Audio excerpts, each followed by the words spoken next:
Hello, hello, hello. Hi, everyone, again.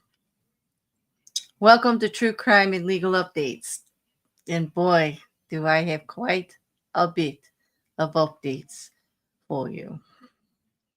We've got two heavy hitting cases tonight that you can see on the thumbnail. We've got Barry Morphew in Colorado for the homicide of Suzanne Morphew, his wife. We also have Luigi Mangione, and that is the federal case, the state of New York case, and the Pennsylvania case against Luigi Mangione for the homicide of Brian Thompson, the United Healthcare CEO, back in December of 2024.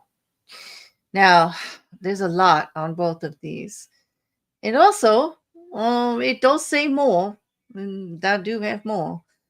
I'm going to start with the more, and we're going to go backwards, because the more involves, and let me just get it all up here. I do hope you're all having a good night. It's the middle of the week.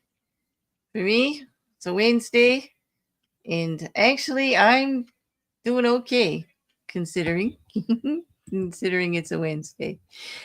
Because it's the middle of the week, and sometimes you know how that goes. It can sometimes not be the best, right? But so far I'm holding my own, and hopefully we will have enough time to complete all of this tonight. So let me just get the first one up here. I'm having a little trouble getting it to load for some reason.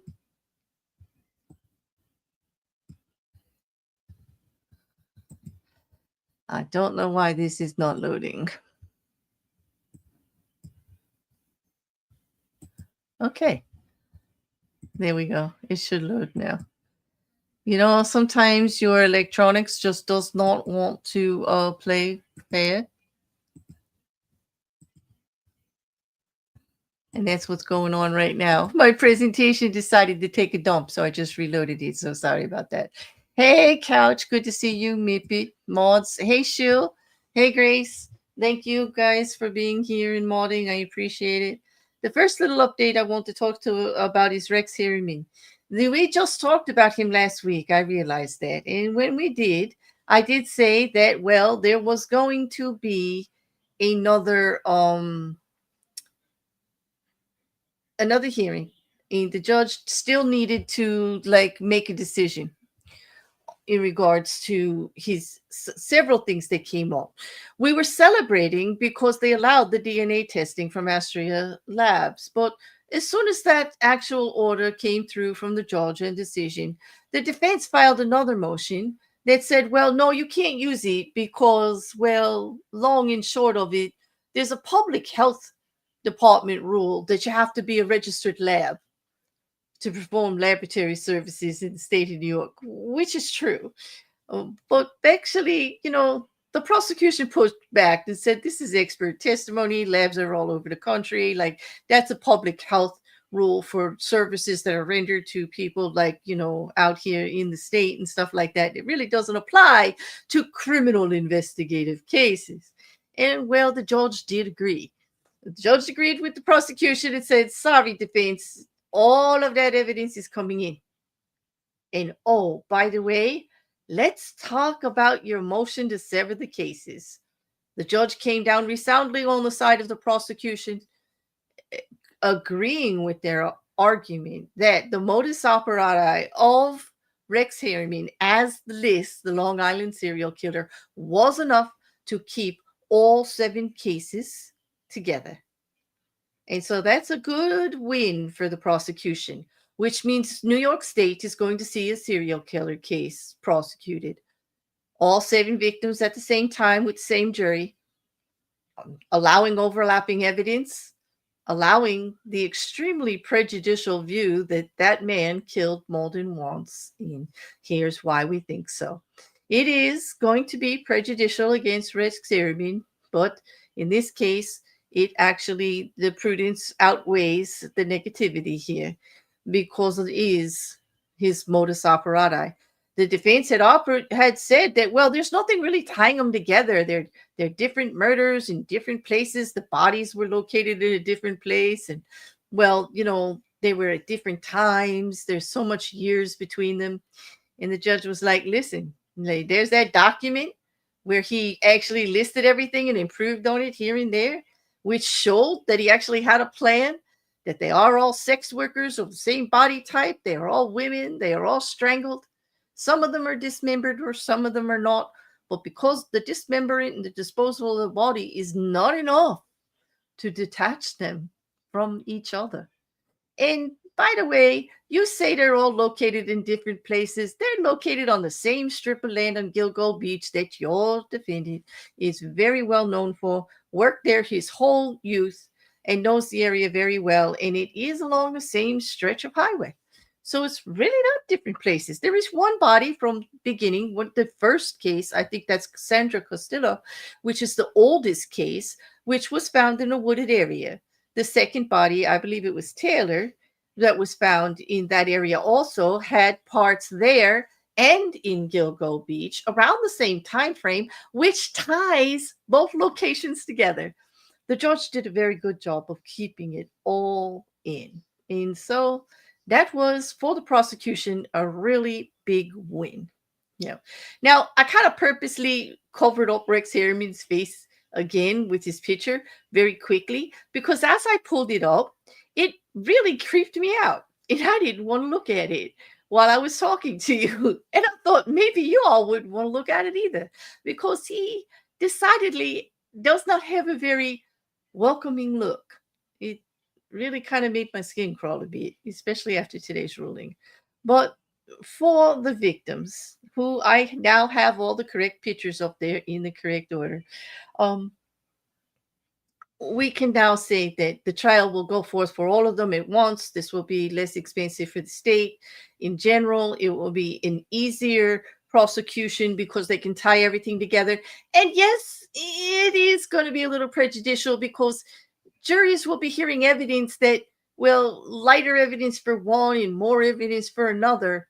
But because it's all being presented together, even though there's not exact evidence on every single murder, they're more than likely to think some, weigh heavily on one for guilty. He will have a larger chance of getting more guilties out of the 7. I mean, there may not be a lot of evidence for 1 or 2 of them, and they may not agree that he's 100% guilty on those 2, but there's still the other 5. You know what I mean? Like, it's going to weigh pretty heavy. Yeah, Mrs. Cassandra, I agree. Mrs. Cassandra says we can just remove him completely. I think I will from now on and just put the victims up because, unfortunately, he really does kind of give me the willies. But if you don't have any other questions on that, I think that is good news. Unfortunately, we didn't get a trial date. Solid, but they didn't get a change of venue, and they didn't get severed cases, and they didn't get to kick out the new DNA testing, which was like a landmine precedent for like the state of New York now. Ray Tierney currently is batting 100. right now in this case. With that task force that he put together, all those efforts, with actually Commissioner Stanley started it and Ray Tierney took it over, like joining the FBI, everybody working together from all different parts of law enforcement, giving extra funding from the state for testing, and well, it's definitely paying off as far as evidence in this case. But we'll go into greater detail on Rex hearing at another time before the next hearing. Um, but for now, let's get back. Now we have two other cases to go to. Well, I'll give you your choice.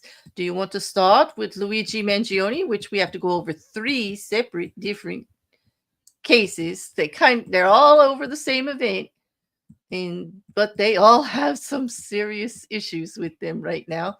Or we could talk briefly about Barry Morphew. There was an update in his case recently, which there was a lot of hoopla about on the socials. People weren't very happy. Mrs. C votes for Luigi. Anyone else? Going once? Oh, Grace is voting for Luigi too. Well, we got two for Luigi. I kind of vote for Luigi too because that's what I got queued up. So I don't know. Should I call it the trifecta? Just call it that. There's a third one for Luigi. That's what we're gonna do. All right. If anybody else gonna vote, it's too late. Like, I'm going with the three. Oh, that's not the one I want. That's the one I want. Is that the one I want? No. Yeah, this is good. I think that's big enough. All right, this this is long. This is very long. So all right. Buckle up. You guys ready? I'm ready. I've got my coffee going. All right. Take myself a sip, and we're going to talk about Luigi Mangione, a young man of 27 who's facing charges in three jurisdictions: federal, New York State, and Pennsylvania. Like I said in the opening, in connection with the fatal shooting of United Healthcare CEO Brian Thompson on December 4th of 2024.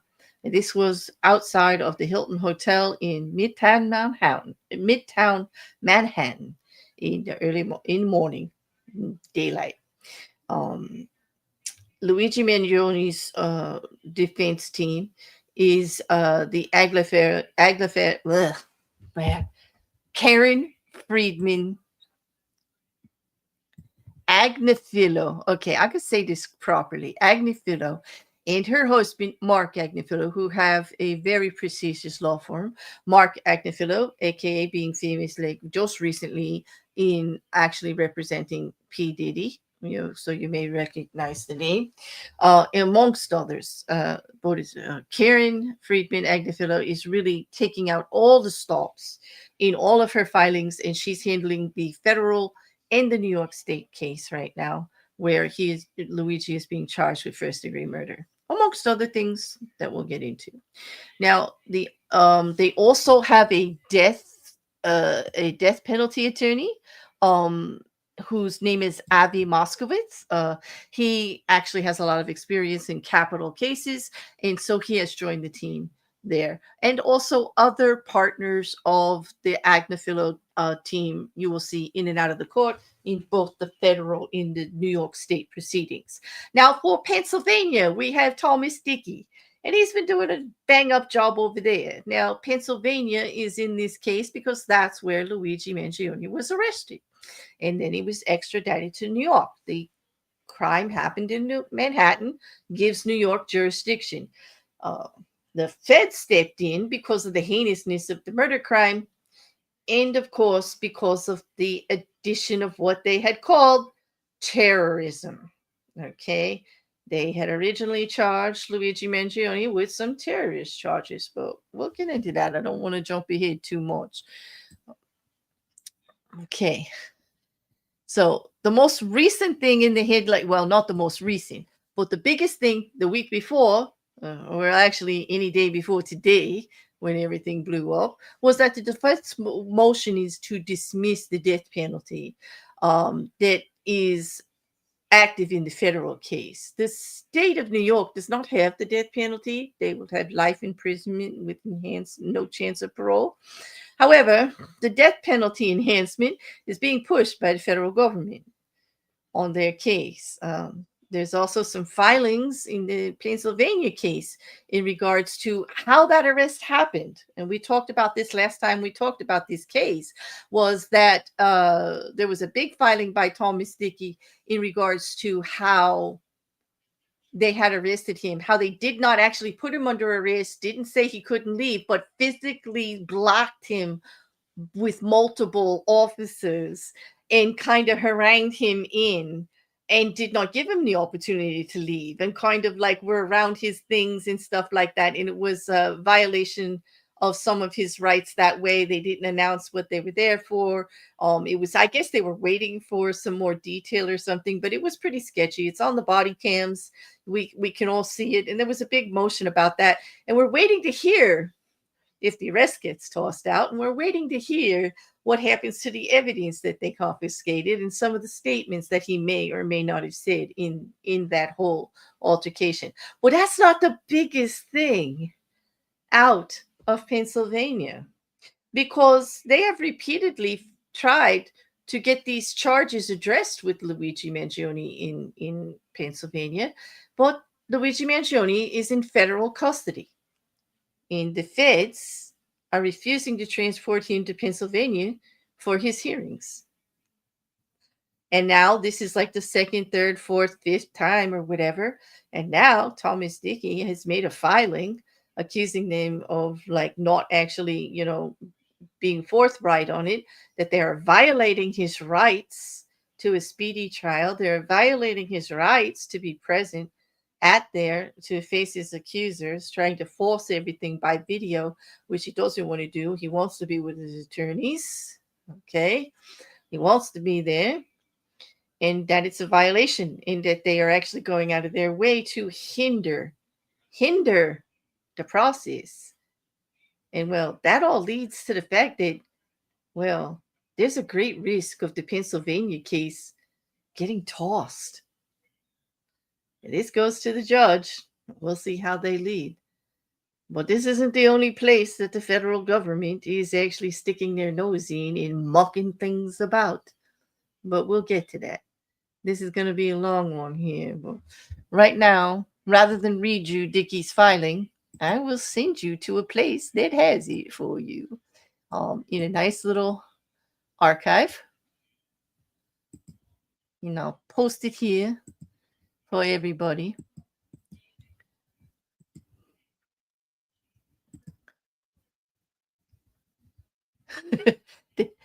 Are you upset that picture of Luigi is freaky? He does look a bit surprised, isn't it? I thought that this is the way he looked when he hears about all these filings, which is why I picked this picture. Because you see those eyebrows? That's how I've been looking when I'm reading what I'm reading.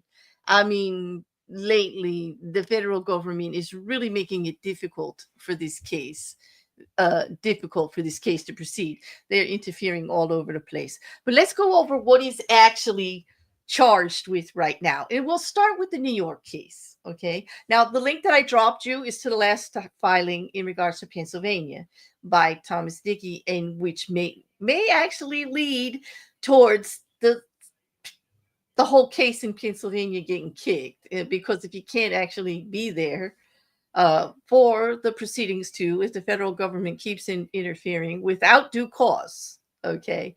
There's no reason except for they're just trying to be difficult. They don't want to spend the money. I don't know what, but hey, they wanted to get involved and they wanted to have control over the prisoner.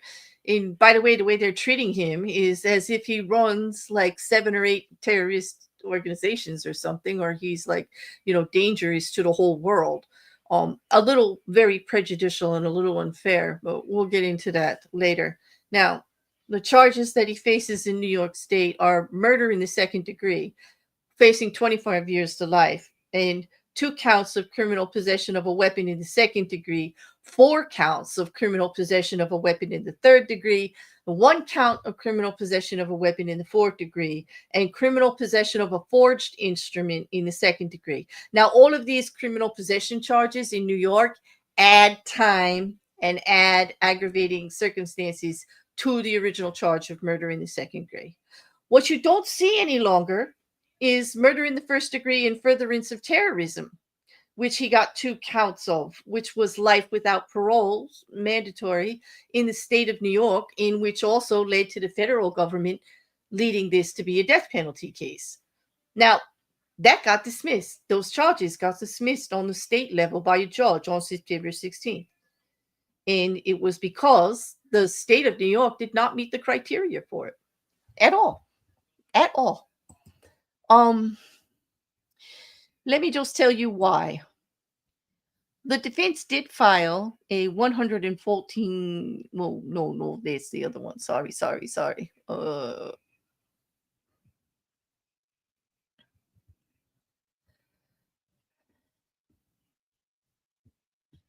When it comes to why they got rid of the terrorism charges, it was because they did not meet the standard of what the state statute was for terrorism. He did not make a decree for others to follow. He did not make public announcements of what would constitute actual terrorism. There wasn't anyone else involved. He didn't ask anybody else to do it with him or to join in him in this. He didn't send out like the flag, like all the stuff with like terroristic threats and all. He didn't put anybody else in danger except for the intended. Now, the state tried to combat that saying, well, he fired the gun twice. So they were trying to insinuate that because he misfired the first time and then took the second shot, that he was actually shooting others. But he wasn't. It was direct. And the video actually shows that misfiring was still aimed at Brian Thompson, and that was the intended victim. Because if they had allowed this terrorism to stand, that would mean that everybody that goes to murder anyone, where there's anybody else around, would be charged for terrorism, because that's really all that they had, you know.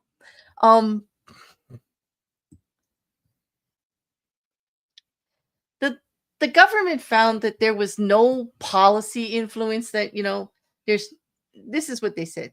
There was no evidence presented that the defendant made demands of or sought particular governmental action, let alone that he sought to do so by intimidation or coercion. He didn't hold any legislators hostage. He didn't threaten to do more if they didn't enact an act. He didn't even put out a manifesto demanding anything.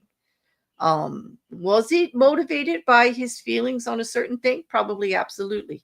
What is that terrorism? Not by the statute. No, it's not. Okay. The judge noted that Mangione's writings that were private and they weren't intended for public distribution. And this is because the prosecution had said, well, no, it's terrorism because did you read what he wrote in his diary?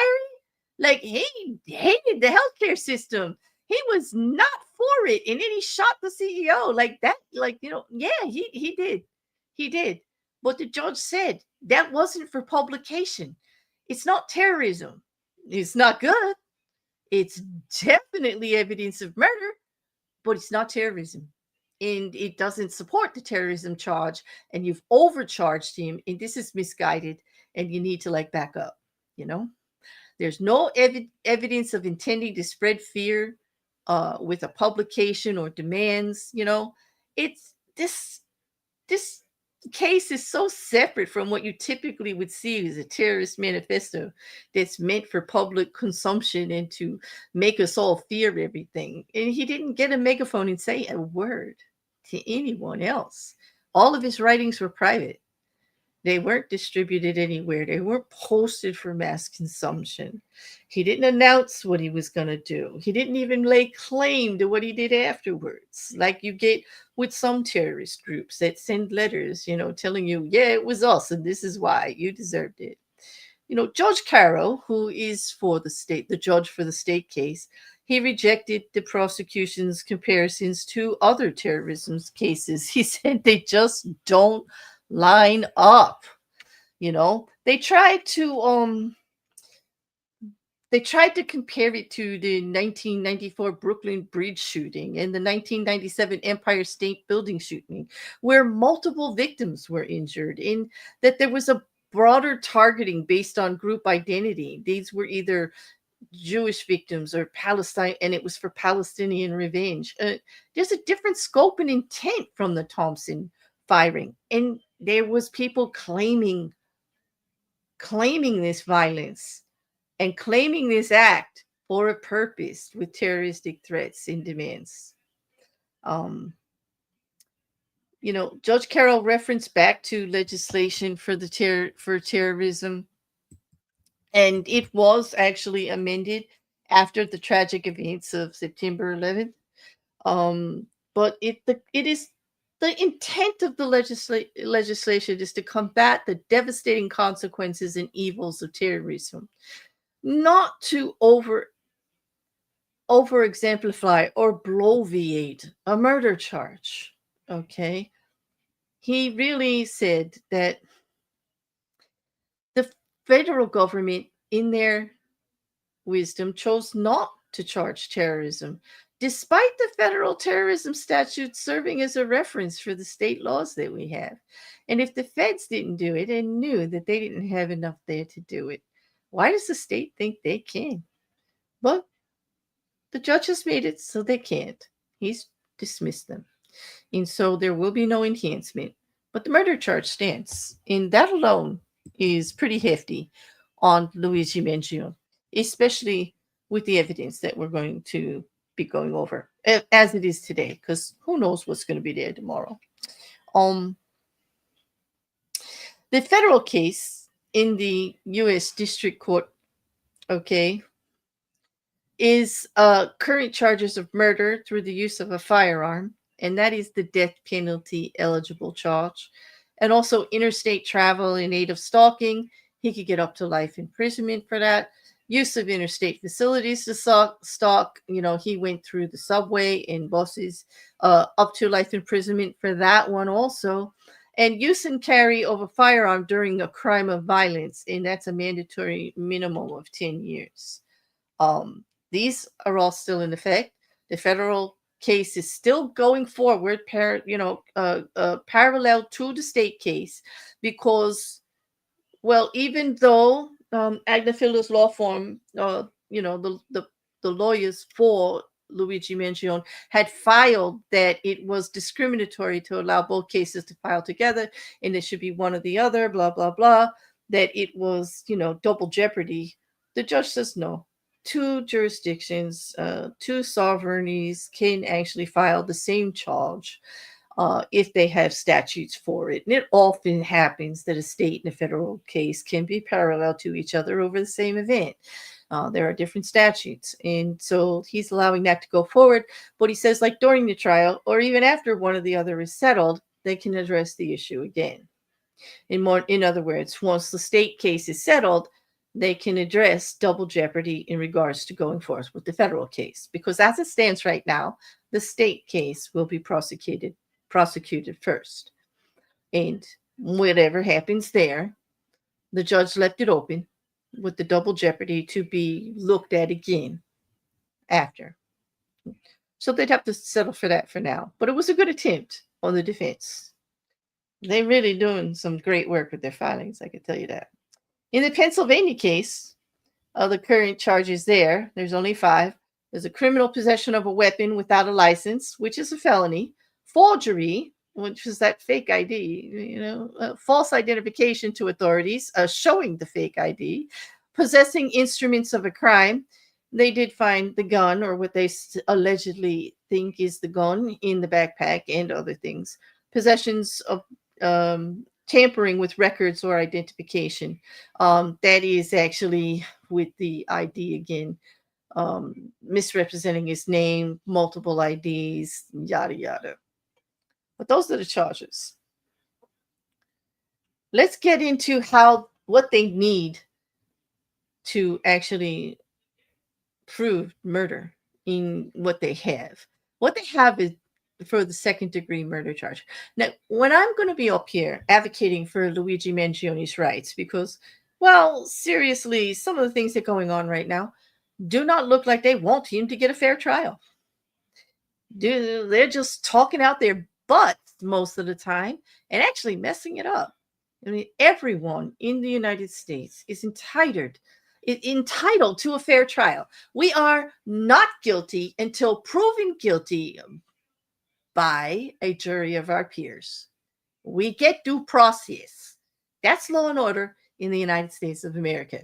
But some of our government officials, well, they may talk the talk, but lately they ain't walking the walk. As a matter of fact, they're walking the walk so far off the edge, they're about to fall off the cliff and take this whole damn case with them.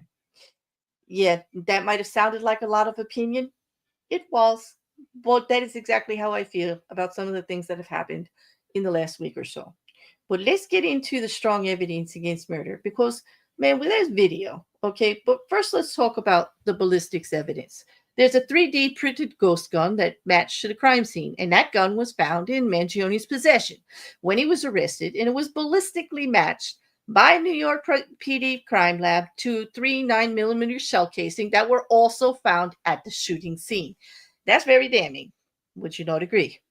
The shell casings with inscribed messages, the casing bore the words delay, deny, depose, referencing tactics critics attribute to insurance companies. The gun specifications, the weapon was a 3D printed pistol with a 3D printed silencer loaded with 6 9mm rounds.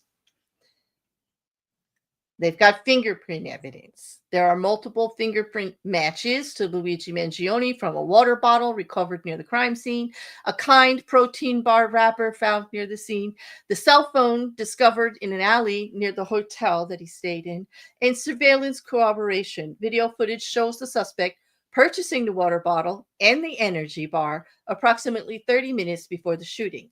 So it wasn't just enough to have the fingerprints.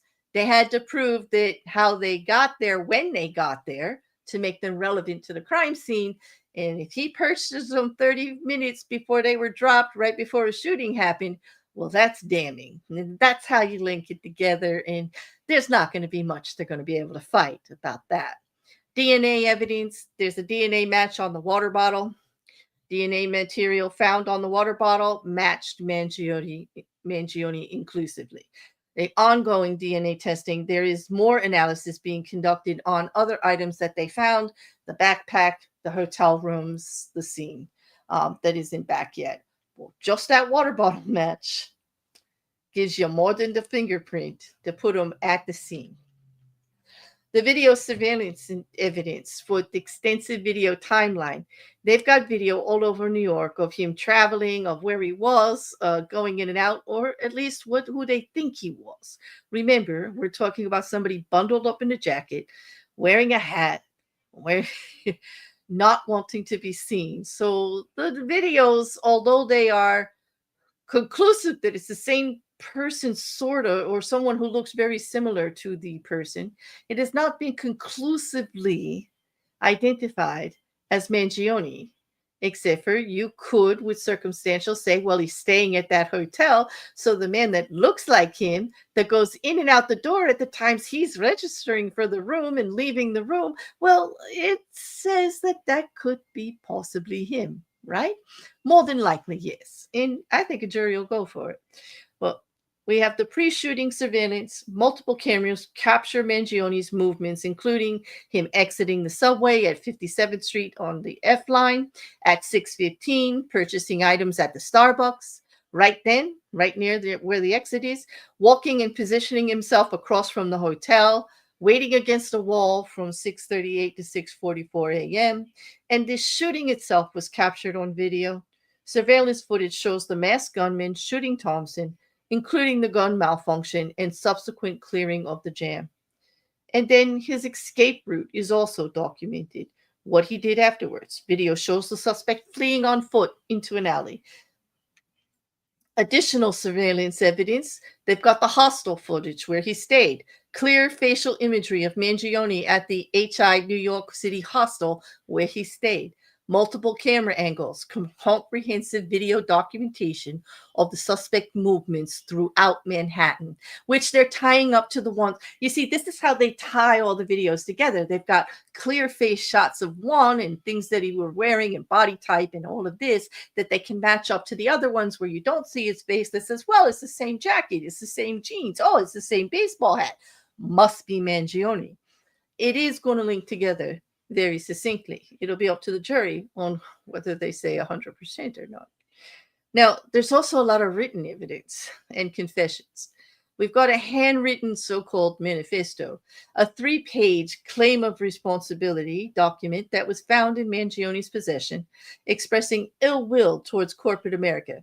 When they say in his possession, they mean his backpack in Pennsylvania. Keep that in mind. Admission of acting alone. Manifesto states, I will state clearly that I was not collaborating with anyone. Kind of throws that whole terrorist group and terrorist whatever idea right out the window. Acknowledgement of actions. Writing includes, I do apologize for any strife or trauma, but it had to be done. Frankly, these parasites simply had it coming. It was clear he intended to do what he was going to do. They've got the spiral notebook evidence. This is his diary, his evidence, like that, where he did his free writing. He put in there a detailed planning documentation. And that notebook contained to-do lists for carrying out the homicide, justifications for the planned actions, consideration of different murder methods, reference to kill the CEO at his own bean counting conference. Yes, Brian Thompson was on his way to a United Healthcare Insurance conference. Timeline entries, August 15th entry stating the details are finally coming together. Target selection rationale, notation that the target is insurance because it checks every box. We have more physical items in circumstantial evidence. Items that were found during the arrest were the fake ID, New Jersey's driver license under the name of Mark Rosario, matching ID used at the hostel rather, that he stayed. Multiple fraudulent IDs, several fake identification cards, $8,000 in cash, a large amount of cash in possession, kind of insinuating he was going to be on the run. U.S. passport, legitimate identification document, the only legitimate identification document he had in his possession. With the $8,000, kind of led them to believe that, well, he wasn't getting bond or anything, not just because it was murder, but even if they didn't get him on the murder charge and charged him with something else, that right there was a flight risk. Clothing and physical matches, the clothing and face masks similar to those seen in the surveillance footage were found. And consistent appearance, physical description matching all the surveillance images. Now, they also have evidence of premeditation, which is how you prove malice and intent in a murder 2 charge. He had an extended presence in New York City. Mangione was in New York from November 24th through December 4th with evidence of checking in and out of hostels. He targeted surveillance. Evidence suggests he tracked Thompson's whereabouts and knew about the investor conference. Strategic positioning. He arrived at the scene approximately 5 minutes before Thompson did, and he laid in wait. The calculated execution goes to premeditative.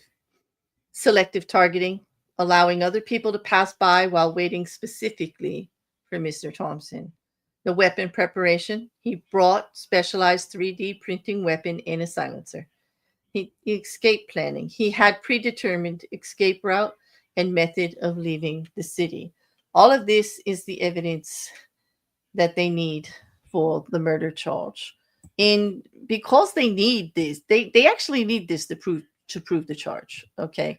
They are not going to be able to get him for murder without proving all the different elements of intent, of him actually being in the time and place of how they don't need a motive necessarily, but they are actually going to they're going to use all of that evidence to pretty much guarantee that they're going to get the murder charge. I don't see why he wouldn't be charged with the murder, unless there's some technicality why he wouldn't be convicted. Okay. Um, I don't know. I don't know how you guys feel about it, but I definitely see that that's definitely going to be an issue. But that's not the only issue with this case. Okay. Right now, there's a huge problem with the state and federal case, but mostly filings on the federal side. Karen Agnafiller, who's pictured here, and this is uh, an older hearing that he went to, and this is for the state of New York. He has not had one that he was present for New Jersey. I mean, for Pennsylvania yet. Okay, I have to bring up something else here for you, because Karen Agnifilo, well, the one thing that she wants to do with the federal case is to get rid of the death penalty charge. She says that they're violating his Fourth and Sixth and Eighth Amendment rights to a fair trial. They say that they're going out of their way to be prejudicial against uh, Luigi Mangione, that they're overcharging him for in this case, as she used the dismissal of the terrorism charges to exemplify this case. She used the perp walk. Do you remember when when they were bringing him from Pennsylvania to New York, and they got off the plane, and the mayor was there, and the governor was there, and all the FBI, the CIA, they had 20 agents, everybody with guns in ballistic wear. They acted like he was such a risk. They had him chained from practically head to toe, and did that perp walk in, full cameras, full press, okay? More so for one victim, okay? And really amping it up, okay? Yes, it's huge. I mean, the death of anyone is a huge issue. You guys all know how I feel about violence and murder, and it's never the answer to anything. And I'm not condoning what he did, but treating him different than, say, Brian Koberger, who had 4 agents on him when he got extradited from, back to Idaho, right? Four. And he killed 4 people and left the state. It doesn't go, okay?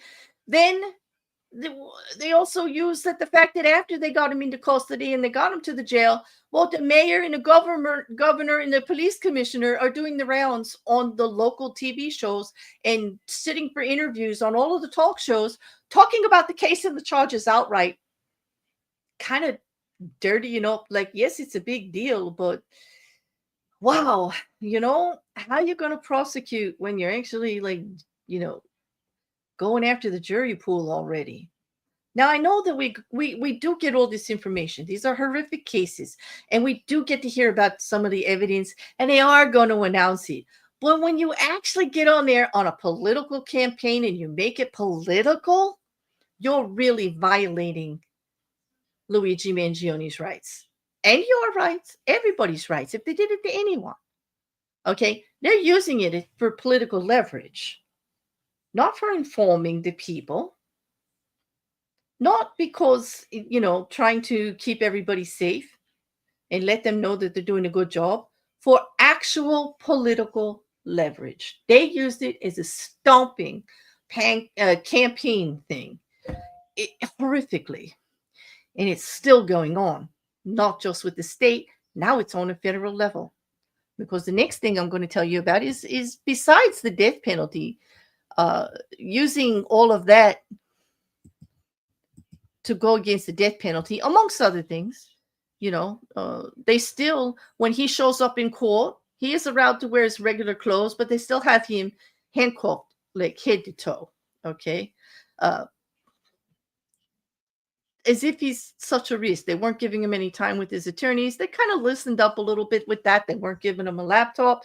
They were really pressing it. They were acting like he blew up a whole town or something.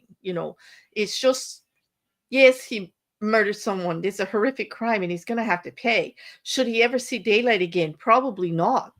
But it's got to be apples to apples. You can't do this apple to oranges things and not expect to get called out for it. You can't treat one prisoner different than another. You can't assume he's guilty and treat him like he's the worst thing ever, when in our country, you've got the perspective of innocence first until proven guilty. That you get due process. And some of the stuff that they're doing is interfering with due process in this case. And well, it's making it very whoop, wrong one. It's making it very difficult for a judge not to want to actually get rid of some of this case. Okay, so just the other day, on the 23rd, Karen Agnifilo and her office had had enough, and they sent this letter to Judge Garrett. Judge Garrett is the actual judge for the federal case, okay? And this one I'm going to read. I'm going to make it a little bit bigger in case you guys want to read it too. And she says, to the Honorable Margaret M. Garrett, Judge, all right? Dear Judge Garrett, since the filing of Mr. Mangione's motion challenging the constitutionality of the death penalty, hereafter referred to as the death penalty motion, on September 19th of 2025, the government has continued to prejudice his right to a fair trial in a death penalty case in violation of his Fifth and Eighth Amendment rights. On September 18th, the President of the United States appeared on Fox News Channel and stated that Mr. Mangione shot someone in the back as clear as you're looking at me. He shot him right in the middle of the back, instantly dead. On September 19th, 2025, this Fox News clip was then retweeted by a White House affiliate. Rapid response. A screenshot of that post appears below. At POTUS, on the deranged fans of Luigi Mangione, he shot someone in the back. This is a sickness. This really has to be studied and investigated. The post was then retweeted by an account belonging to an individual whose LinkedIn page states that he is Deputy Director of the Department of Justice of Public Affairs, working for the Attorney General of the United States. I kid you not. With the added statement, at POTUS is absolutely right. Oh, by the way, he then deleted it, realizing that, well, maybe the Department of Justice, that organization in the United States, way up there in administration, that's really supposed to oversee law and order in our country, have some background in constitutional law and hold up our First Amendments and everything. But yeah, no, retweeting inciting comments by the president saying he's absolutely right. Yeah. See? Yep. Chad Gilmartin. In April, AG Pam Bundy took action and directed federal prosecutors to seek the death penalty in this case. The following day, on September 20th, an X account identified as belonging to Chief of Staff and Associate Deputy Attorney General for the Deputy Attorney General retweeted the same post. A screenshot of this is now deleted post is provided below with the red arrow indicating where it states that it was retweeted by that person, Brian Neves. The internet never forgets. On September 22nd, the White House press secretary referred to Mr. Mangione as a left-wing assassin who shot United Healthcare CEO Brian Thompson right in the back in New York City while speaking at a White House press briefing. The same press briefing where they also started talking about terroristic group like Antifa being labeled a terroristic group and other terroristic threats that have happened in the United States. Therefore, linking Luigi Mangione to terrorism prior to his trial, prior to being proven guilty, and knowing full well that the terrorist charges have been dropped. And this was the White House secretary. It gets worse. Next, an official press release dated September 22nd titled President Trump Isn't Backing Down from Crushing Radical Left Violence, Mr. Mangione's name was referenced in support of the president's designation of a domestic terrorist organization. And finally, on the evening of September 23rd, 2025, the White House Deputy Chief of Staff for Policy appeared on Fox News Channel and stated, of course, the healthcare CEO was brutally gunned down by another self-described so-called anti-fascist that was then celebrated by other self-described anti-fascists. So, of course, really communist revolutionaries. The government very well knows this statement to be false, as they are in possession of his alleged extensive journal writings, where the writer never once mentions it being any anti or pro-fascist. The White House Deputy Chief of Staff for Policy then retweeted this Fox News Channel clip to his $1.5 million X followers. See below with the red arrow indicating that it was reposted by the account.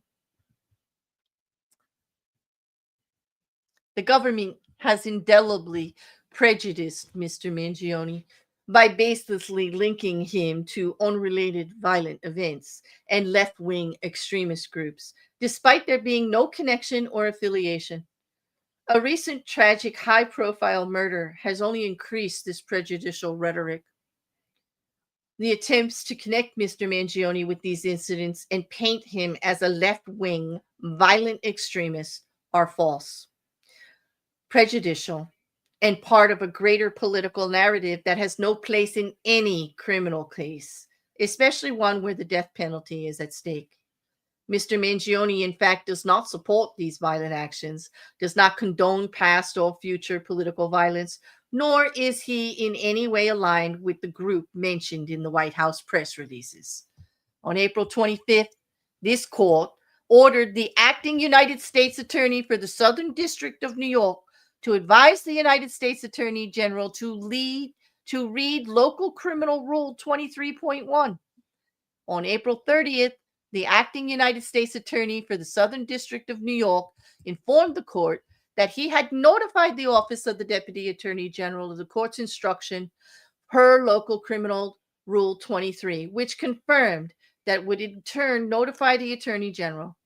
Accordingly, this Justice Department is knowingly and intentionally in violation of this court's order by continuing to make false and damaging statements in this death penalty case. Like, they were very annoyed, and I don't blame him, because, well, you've seen it. Pam Bondi herself, our Department of Justice, the leader, the head of the Department of Justice, weighs in, not actually talking about, I read the whole thing to you.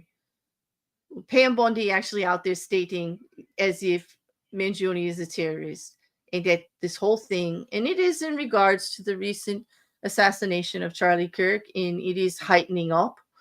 But to pull all of this in as an example when people are in the due process of their criminal cases, it's not going to do well for the state case. It's really not going to look well for the federal case. And they're at risk of getting the federal case kicked for prosecutorial misconduct in violation of the rule of speaking out of turn and extrajudicial statements made to the press and others to incite and tamper with the jury pool. Anyway, let's get to what the actual judge had to say about it. Ay, ay, ay. Let me find this here. Okay. So, this came out today. Margaret Garnett, United States District Judge, states that on September 23rd, the defendant filed a letter advising the court of various public statements made about this case by various members of government. Docket number 52. It appears from this letter that multiple employees at the Department of Justice may have violated Local Criminal Rule 23.1 and this court's order of April 25th, 2025, specifically identifying the strictures of this rule for counsel and directing the prosecution team to ensure that the highest levels of the Department of Justice, up to and including Attorney General Bondi, were aware of and understood they were bound by this rule. For the avoidance of doubt or confusion, the rule provides that in a criminal case, and I quote, it is the duty of the lawyer or law firm and of non-lawyer personnel employed by a lawyer's office or subject to a lawyer's supervision not to release or authorize the release of opinion that a reasonable person would expect to be disseminated by means of public communication in connection with pending criminal litigation with which they are associated. If there is a substantial likelihood that the dissemination will interfere with a fair trial or otherwise prejudice the due administration of justice. Local Criminal Law Rule 23.1, emphasis added. The rule goes on to state that any opinion as to the accused's guilt or innocence, or as to the merits of the case or the evidence in the case, is a matter that presumptively involves such a substantial likelihood. The statements referenced in the September 23rd letter by two high-ranking staff members of the Department of Justice, including within the Office of the Attorney General, appear to be in direct violation of this rule. Accordingly, the government is directed to respond to those portions of the September 23rd letter by October 3rd, and to include with their response a sworn declaration from a person of suitable authority, at least Ms. Howell or Mr. Buckley in this capacity as acting U.S. attorney for this matter, if not an official at Main Justice, that explains to the court how these violations occurred despite the court's order, and what steps are being taken to ensure that no future violations occur. The government is also directed to advise the Deputy Attorney General for dissemination within the department as appropriate, that future violations may result in sanctions, which could include personal financial penalties, contempt of court findings, or relief specific to prosecution of this matter. Let me repeat that part again. Relief specific to the prosecution of this matter. Does that mean kick the case? Does that mean shut your face or we kick the case? Like, oh, the government's declarations shall also include confirmation that this message has been conveyed to the Deputy Attorney General. The court will consider the other statement referenced in the September 23rd letter in connection with the defendant's death penalty motion filed on September 19th, and the government may include any response to those statements in its opposition to the death penalty motion on the schedule previously set by the court. In other words, I'm taking this into consideration. Y'all better start playing nice. Like I have not seen anything like this in a very long time. I'll be honest.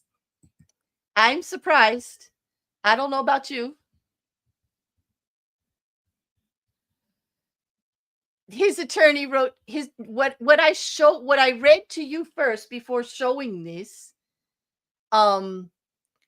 was from his attorney. What I just read while it was on the screen, that's the judge's order telling them to shut up and to answer what the heck they're doing.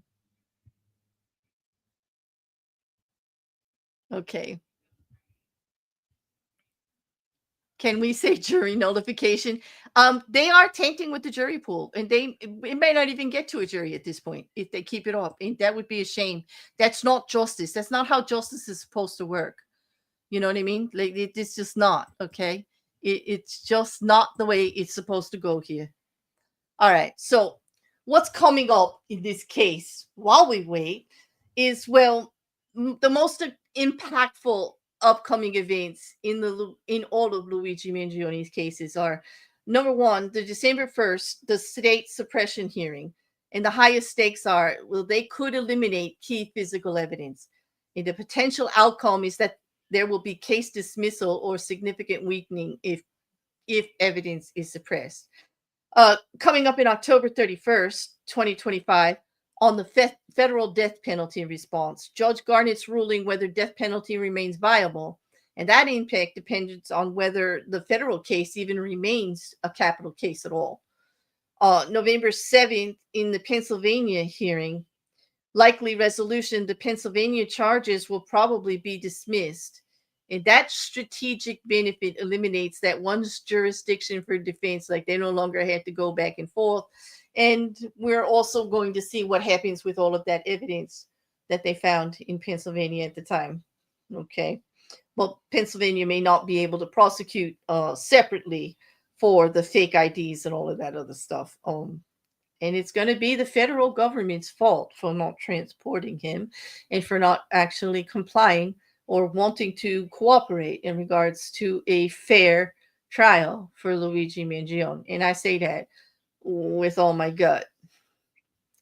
Everybody deserves a fair trial. I'm not going to weigh in on what he did, whether it's right or wrong. I don't believe in murder. I don't care what he hates about America, what anybody hates about America, our horrible healthcare system, how we're oppressed and we can't make a a living wage, and how we don't get enough free time, and the left is doing this and the right is doing this, and somebody's always after somebody, and somebody always wants to be righter than the other. Like, I don't care about all of that. Murder's wrong. If they've got the evidence to get him on murder, he should not see daylight. As young as he is, as misguided as he was, that shouldn't have been the course that he took. But does he deserve a fair trial? I absolutely, wholeheartedly, full chest stand here and say yes. I don't care what he did. Due process is what this country was founded on. Due process and a fair shake for everybody to face their accused and have the evidence presented. That's how the system works. Not on a podium for political progress because you want to make points with the red team or the blue team or whoever the hell is out there that's listening to you. That's not how it works. And I do hope that they get the lesson of getting a case kicked for being fools, for thinking they are better than the legal system, for thinking they are above the law when they're actually the ones at the head of the law right now, thinking they can do whatever they want. And law and order doesn't work that way. They're not above the judicial system. Now, the president seems to think he can do whatever he wants, and he can. Is he going to get everybody else around him arrested? Is he going to get the cases and mess up the justice for the victims? How do you think Brian Thompson's family feels right now, knowing that the federal case could get kicked? The death penalty could be off the table because people are running their mouths for political gain. I bet you the victims aren't too happy about that. I know I wouldn't be. But that's all I'm going to say about that. This isn't the show for opinion. This is the show for facts. But the fact is, they are running their mouth and they are risking their case. Okay, maybe we should just go on to the next one. 1 second. Let me just check the chat before I do that. Absolutely, everybody deserves, but no matter who or where they are.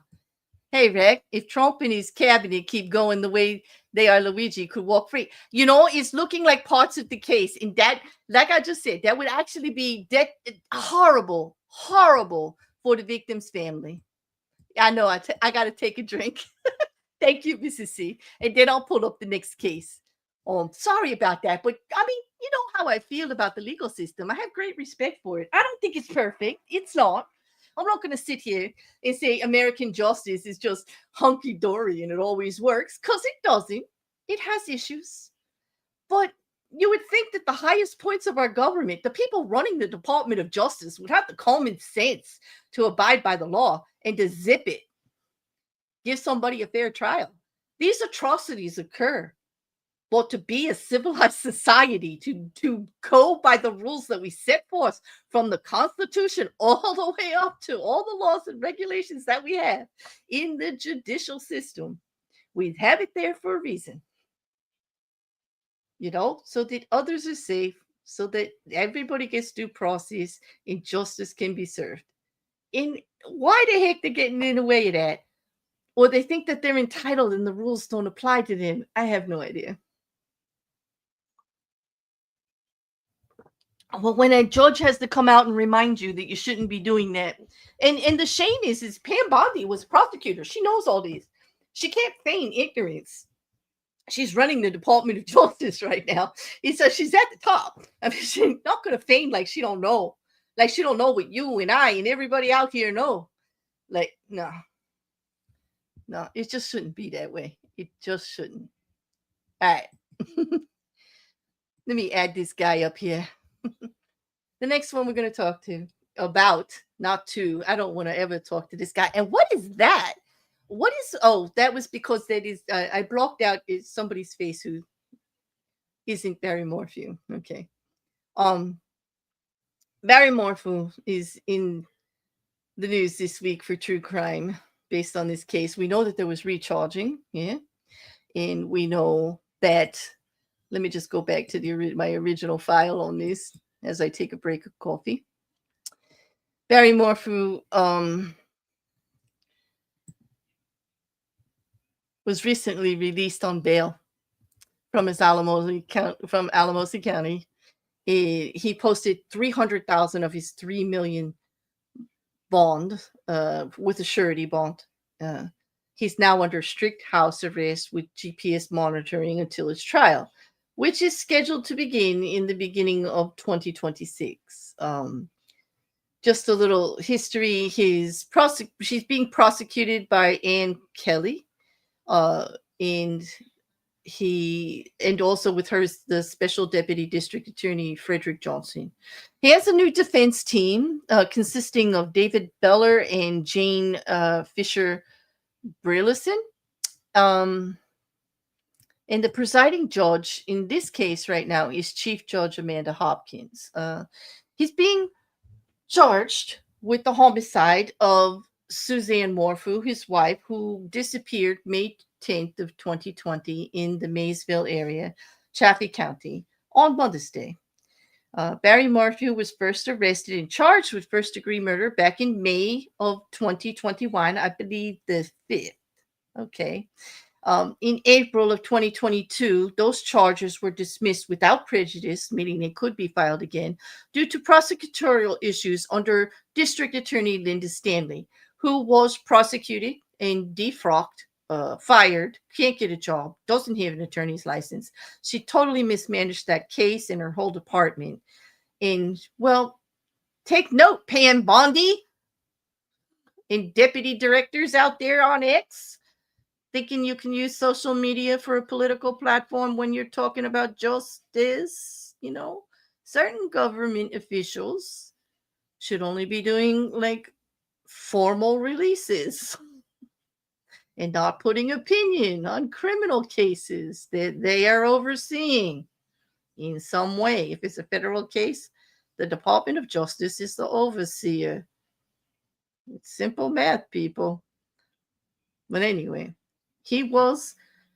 that case was kicked out with prejudice to file again. New evidence came up. September of 2023, Suzanne's remains were finally discovered in a shallow grave near Moffat, Susquehanna County. And they were actually looking for another young woman at the time when they found her. In April of 2024, autopsy report was finally released showing that homicide was the cause of death for Suzanne Morphew with an animal tranquilizer that was found in her system. Several months later, June 20th of 2025, this year, Barry was rearrested in Arizona under an alias he was using of Lee Moore. July 1st was his first court appearance on the new charge. On September 2nd, they had a bond hearing, which it was then modified that the $3 million cash-only bond would now be reduced, that he could do the surety bond of the 10% if he could come up with the cash. Barry was then released on the 20th on a GPS monitor. Okay. Now, he is charged with first-degree murder. And the elements required for that conviction of this charge, this is the only charge, by the way, is that they have to prove deliberation and premeditation. And they got to prove that Barry formed the intent to kill and deliberate, even if briefly, and the intent to cause death. They got to show that he intended to kill Suzanne specifically. and causation. Like they have to prove his actions directly caused her death. Location and time, they must establish the crime occurred in Colorado at the alleged time because that's who's prosecuting him. The penalty, the potential penalty for this crime is a class 1 felony, so it's life imprisonment without the possibility of parole. Now, Barry's bond conditions are pretty specific. He's got a GPS ankle monitoring at all times. He's under house arrest, but he can leave. He gets to leave for court appearances and attorney meetings, medical appointments, approved employment if he obtains it, but he cannot leave Colorado for any reason. He's not allowed to have alcohol or any controlled substances. He had to surrender his passport, and he can have no contact with case victims except his daughters. I also noted on there another thing about he cannot drive any other vehicles except those registered for him, and they need to be registered appropriately. And I think that has to do with the switching of license plates back and forth that he still was doing when he was arrested under the title of Lee Moore in another state. He was in Arizona at the time, and he was actually extradited here to Colorado. So I found that all interesting. His daughters are still supporting him. At least the one was in court for all of the proceedings. He seems to be in good spirits, but he always was. He's like the smiling husband with his daughters getting away. But why was he using an alias? Well, a lot of people thought that was really sketchy. But if he had been on murder, he'd been accused of murdering his wife for years. And all that evidence was put out against him. We all knew about it. And then the charges were dropped. I would imagine it was pretty hard to be Barry Morphew in the area and not get like some pushback. We don't know how he's making his money. There's speculation. He always said he was a landscaper or construction, but they don't seem to have any active jobs. And that's why they say approved deployment if he obtains it, because there wasn't nothing presented to the court that he was actively doing that would qualify. We don't know who else is involved in his life or who will be assisting him. But he's free for now. For now. Upcoming schedules of events. His next court date is November 3rd, and it's a status conference. They are live streaming them. This is a court in Colorado. This is what they call a high profile case, and they are putting documents, and they are live streaming from the courtroom. In other words, it's only live while it's live, and that's it. They don't really want it recorded. They don't want it videotaped. Some people are putting it out with permission, but you only get the feed from the court. It's not like it's going to be everywhere. And you have to get it at the specific time. They're not keeping it up. Once it's over, it's over. So you got to get there before. You got to wait. You got to get it. So I don't think we're going to be seeing a lot of it until it goes to trial, which I promise. If it goes to trial and that part is live streamed, I'll be on it. But these hearings, I'll be catching the stuff after the fact.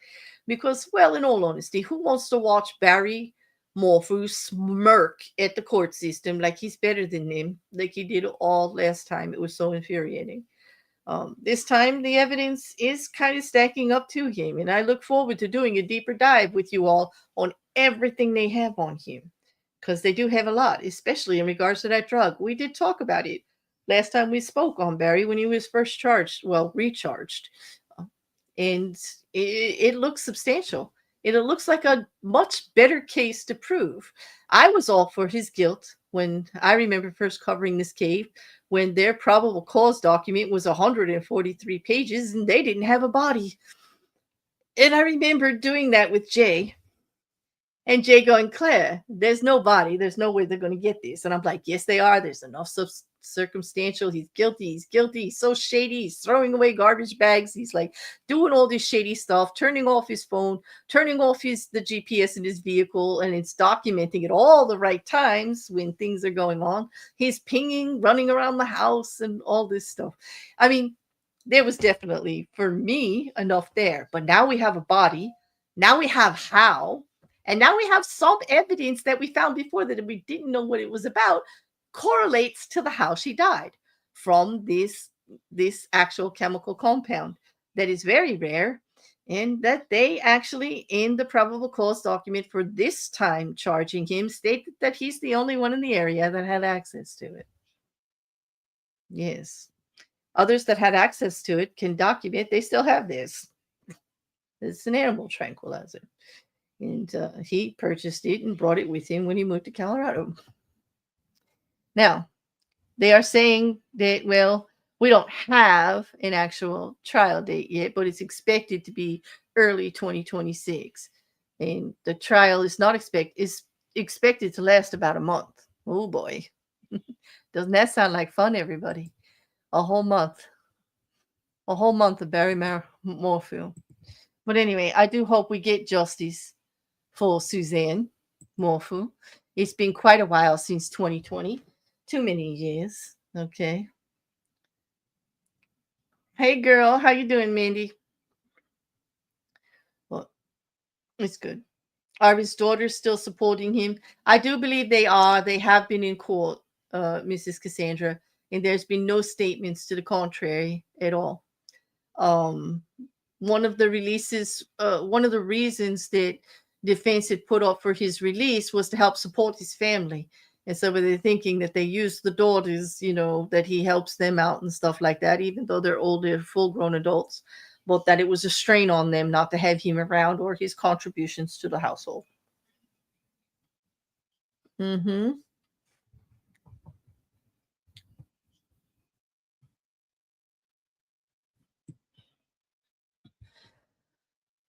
Oh boy. All right. So far it looks that way, that he's getting the support. Also, he got the support of many supporters donated through that $300,000 cash, by the way.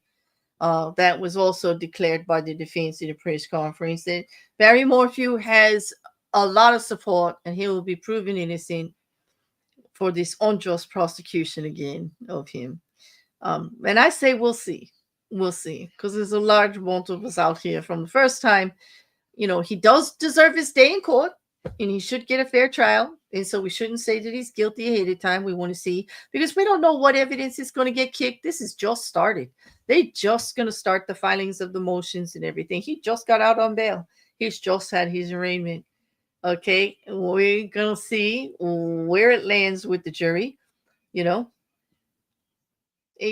because, it's all in how the jury takes the evidence anyway. We don't know what's going to come in, what's not going to come in.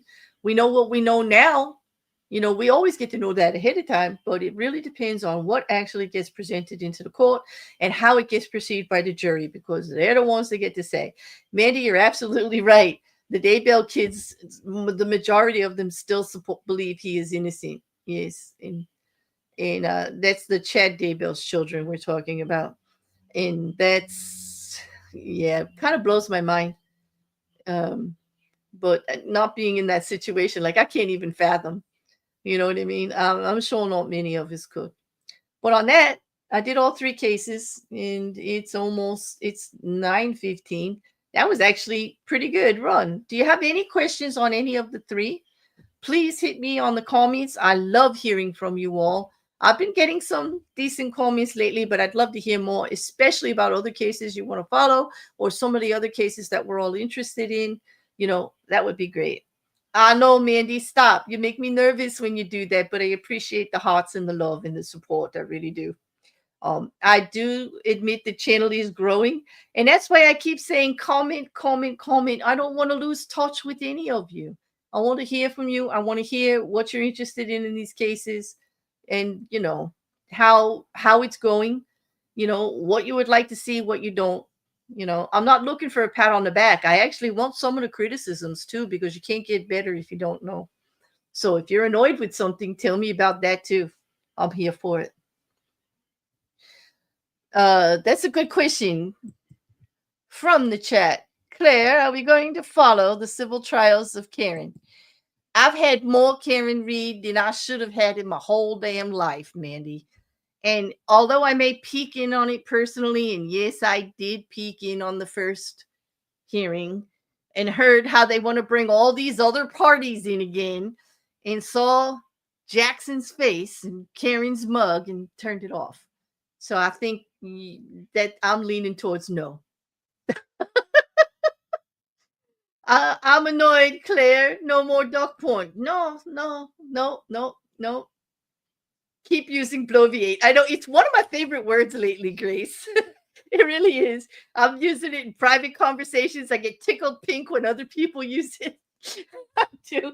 And you spell it correctly and put it with emphasis like that in brackets. I'm so thrilled with you right now, Grace. It's just, it's one of my favorite words. You know. I am kind of over her, but I am loyal to what you all want to follow. So, just so that you know, when there are significant updates in the civil case, it will be in the archive section of the Discord. So, for members of the YouTube channel, for those of you following me on Twitch and on Kick, if you want into that Discord, send me a Discord message and tell me what your follow name is, and I'll get you in there. For those that collaborate with me, you're all in the Discord, and that is where I'm going to put it because I just can't my schedule is really crazy right now as it is, and I'm not giving a second of it up to Karen Reed out here in public. That's for sure. Thank you, Shill, for posting the links. And for those of you looking for my personal Discord, hold on. Oh, it won't show. Hold on 1 second. Oh, that's because I'm streaming. Oh, geez. All right, there we go.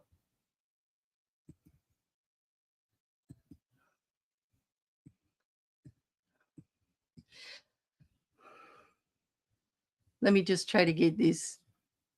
Okay.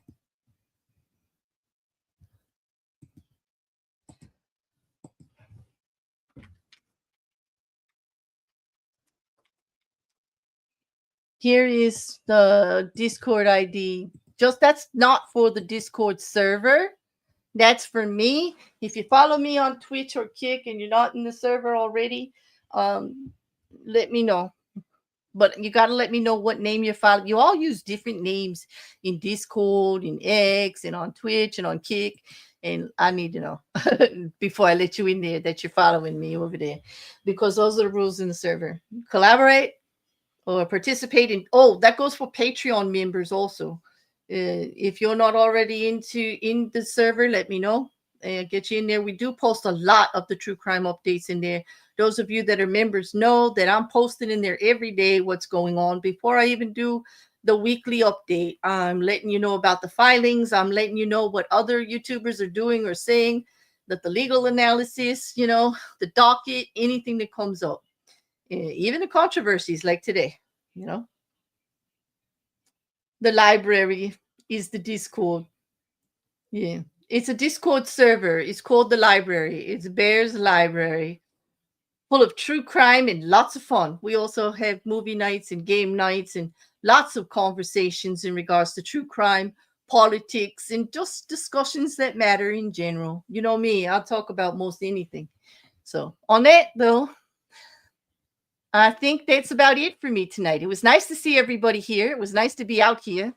I will be back on the weekend if I don't come back Friday, if anything doesn't happen exciting. But we'll be back with Ricker on Saturday to do chapter 8 of the 48 Laws. I'm kind of enjoying that one a bit. It was a rough ride in the beginning, I'll tell you that. These laws, trying to find the softer edge of something that's kind of a punch in the face. It's quite the challenge, but I'm enjoying it. And I hope you guys are too. But in the meantime, I do hope to hear from you in the comment section of any of the videos. Tell me what you like. Tell me what you don't like. Tell me what you'd like to see. Have any discussion about anything that's going on. I answer all the comments. And on that, I'm going to say good night. And I'm going to say thank you. Thank you to all my previous subscribers who have been with me for a while. And those of you new that are coming on board and are just interacting a little bit and getting to know the channel, I want to hear from you too, what you like and you don't like. Don't be shy. Everybody have a good night. And I'll talk to you soon.